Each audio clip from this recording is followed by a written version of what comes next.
Hi welcome back everyone. और आज हम सीखेंगे use of needed to. Part one में हमने नीड टू का यूज सीखा था प्रेजेंट में, और अब हम सीखेंगे नीडेड टू यानी पार्ट टू में पास्ट में कैसे यूज करते हैं। तो जहां पर भी आपको लगे जरूरत थी यानी अब जरूरत नहीं है, वहां पर हम नीडेड टू का यूज करेंगे वर्ब की फर्स्ट फॉर्म के साथ में। जैसे एग्जाम्पल मैं कहूँ, मुझे कार ड्राइविंग सीखने की जरूरत थी। I needed to learn car driving, यानी पहले जरूरत थी अब नहीं है।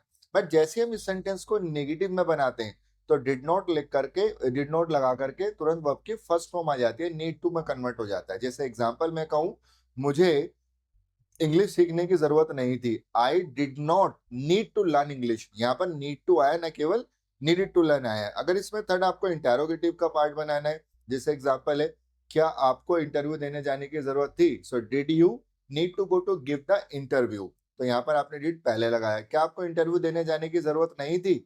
Did you not need to go to give the interview? अब फाइनली बात करते हैं WH फैमिली की, जो बहुत ही ज्यादा इंपॉर्टेंट है कि इससे इंफॉर्मेशन कलेक्ट करने के लिए।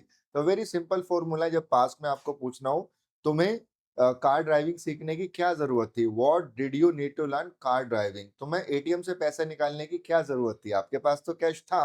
What did you need to withdraw the money from the ATM?